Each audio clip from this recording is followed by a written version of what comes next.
In this video, I'm going to show how to make a simple pillow cover with a piping edge. I like to add a piping edge because it makes the pillow look a bit more finished, and it's really a very simple, easy project. So if you're scared of sewing, don't be. This is just sewing some straight lines. It's very, very simple, and we're just using a little bit of fabric. So if you mess up, you can always just make another one. It's not a big deal. So don't be intimidated. I know a lot of people are intimidated by sewing.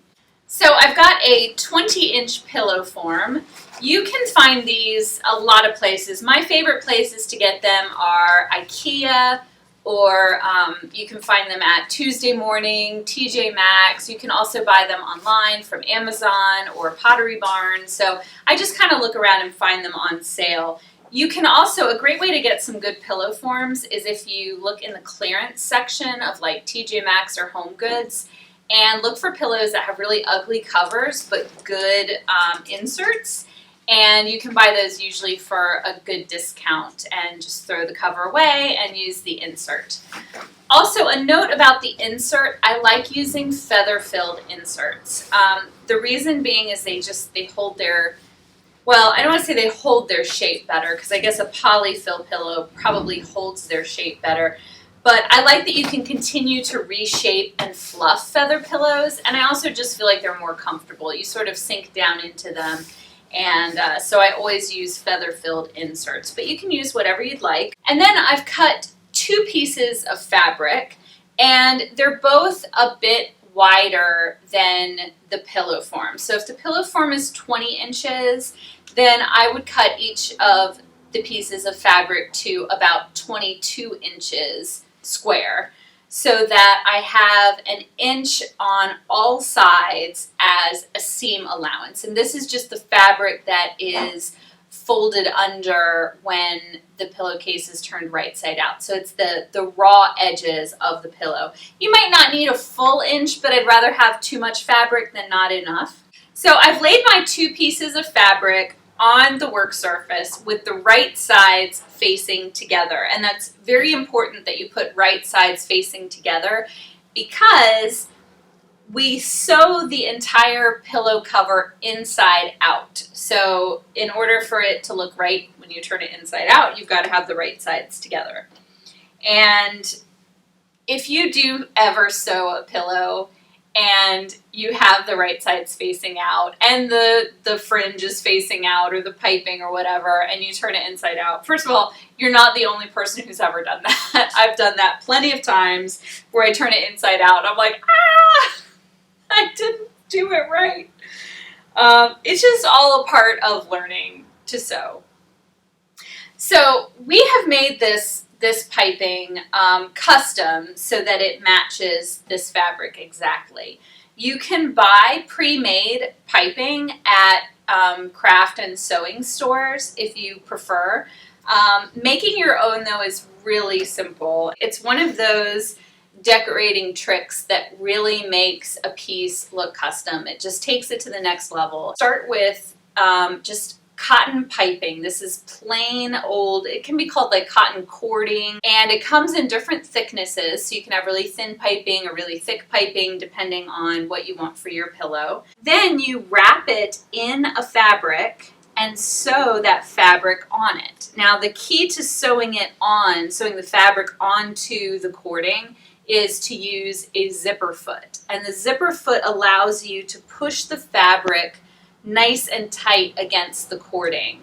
And that's it. That's how you make it. Another key to making good piping is to cut your fabric on the bias, which means at an angle. So you can see this is a piece that we've used to cut cording for the pillow and also other projects. So everything is cut at an angle. When you cut it at an angle, it makes the fabric easier to work with. It just makes it curve easier around the corners of the pillow, or if you're doing upholstery, around the curves of the arm and stuff like that.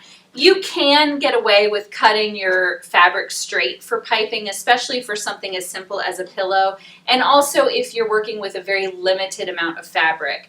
I've cut a lot of fabric just straight for piping, just for the sake of kind of economizing the fabric, but if you have the fabric, it's definitely better to cut it at an angle.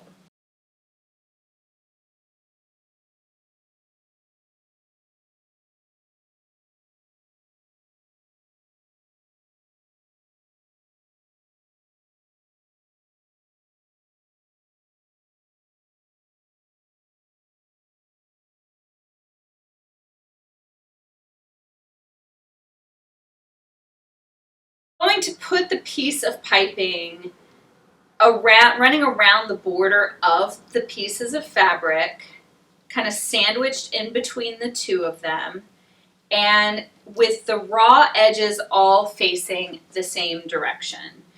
And then we're going to pin it into place. Now I'm starting at the point that will be the bottom of the pillow so that the seam where the piping meets is hidden, sort of as the pillow sits in its place, it'll hide that. And then I'm going to have the other piece of piping, come in and meet that there. So I'm going to put a pin every few inches, and then when I come to a corner, I'm going to cut a few slits into the raw edges of the piping, and this just helps it to kind of go around the corner a little bit easier, so you can get a nice square corner as opposed to one that's, I don't know, it doesn't look quite as sharp if you don't do that step. I'm going to pin this piping all the way around until it meets the other end of the piping. Now, you don't need to pin, I would say about 8 inches or so along the bottom, because we do need to leave that open. We're not going to sew that section. We need to leave that open so we can turn the pillowcase inside out and we can insert the pillow form, and then we'll hand sew the rest of it.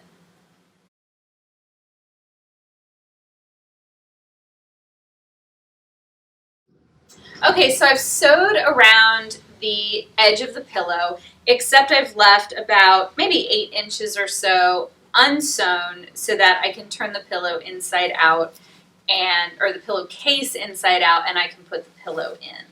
So I'm going to pull the pillow right side out. And I actually have sewn pillows before where I sew them all the way around, and then I realize, okay, now I have an inside-out pillow cover. That's completely useless because I can't put a pillow inside of it. So make sure you leave that opening. And if you forget, just use a seam ripper and take out that 8 inches or so you can insert a pillow. And as I'm turning the pillow cover out, I want to especially focus on the edges or the corners here so that I can get those just completely out.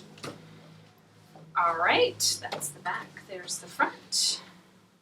This is also a good time to check your sewing and make sure you don't have any holes, maybe where the fabric, the front side was a little skimpier than the back side or something.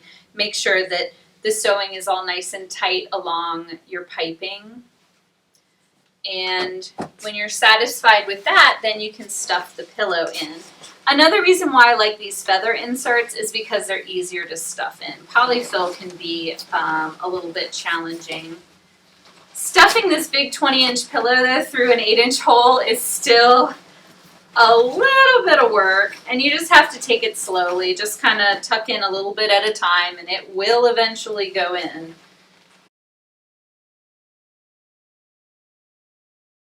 Okay, so we've got the pillow in, and now I'm going to go, I'm putting my hand in here to make sure that the corners of the pillow form match the corners of the cover.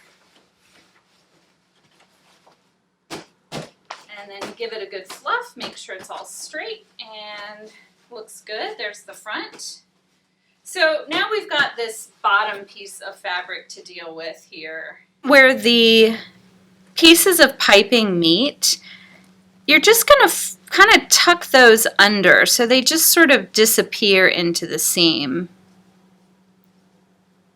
Just like that. And actually this pillow ended up being, I had a little bit of extra fabric on the bottom here. It ended up being a little bit floppy, but you know what? It really is okay. As you'll see when we put the pillow in its place on a chair, you just really don't notice that kind of thing.